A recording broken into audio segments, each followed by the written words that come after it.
Hello and welcome back for another episode of Power Behind the Throne. Today we will examine the life of a woman who became a royal mistress and raised up to be an advisor, Diane de Poitiers. A powerful and influential figure during the life of Henri II.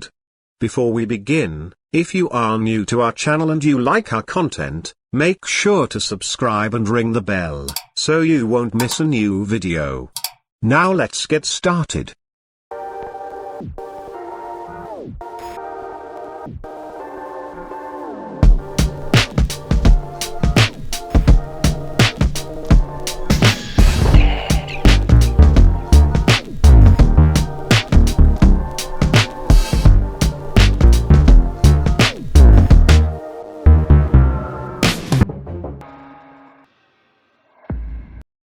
Diane de Poitiers was a French noblewoman and prominent courtier.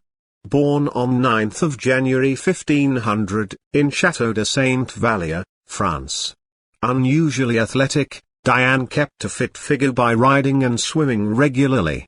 She became a keen sportswoman, remaining in good physical condition throughout her time.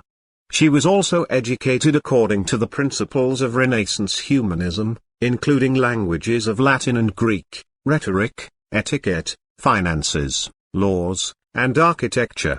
And by the age of 15 she was considered ready for a marriage. On the 29th of March 1515, at the age of 15, Diane was married to Louis de Brézé, who was 39 years her senior.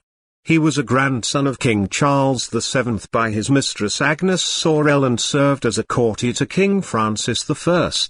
From the marriage they had 2 daughters. Shortly after her marriage, Diane became lady-in-waiting to Queen Claude of France.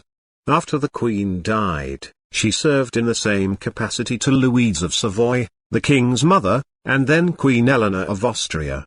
In 1531 her husband died, and Diane adopted the habit of wearing black and white for the rest of her life.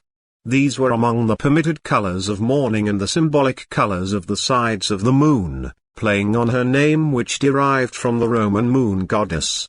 Diane's keen interest in financial matters and legal acumen became apparent for the first time during this period as well. She managed to retain her late husband's emoluments as Grand Seneschal of Normandy and challenged in court the obligation to return the family's appanages to the royal domain. Impressed, King Francis I allowed the widowed Diane to manage her inherited estates without the supervision of a male guardian and keep its considerable profits. After the capture of Francis I by Charles V's troops during the Battle of Pavia in 1525, the princes Francis and Henry were retained as hostages in Spain in exchange for their father. Because the ransom wasn't paid in time, the 2 boys, who were 8 and 7 at the time, had to spend nearly 4 years isolated in a bleak castle, facing an uncertain future. According to some historians, the experience may account for the strong impression that Diane made on Henri, as the very embodiment of the ideal gentlewoman. As his mother was already dead, his grandmother's lady-in-waiting gave him the farewell kiss when he was sent to Spain.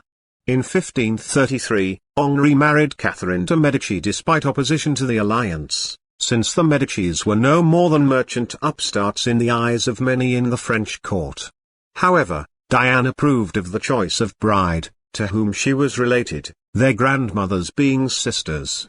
Based on allusions in their correspondence, it is generally believed that Diane became Henri's mistress in 1534, when she was 35 years old and Henri was 15.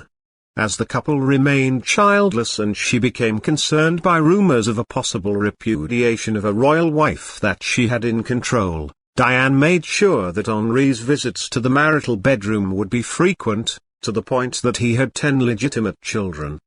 Despite his occasional affairs with other women, Diane would remain Henri's lifelong companion.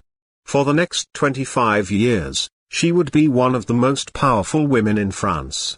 When Francis I was still alive, Diane had to compete at the court with Anne de Poitiers, the king's favorite.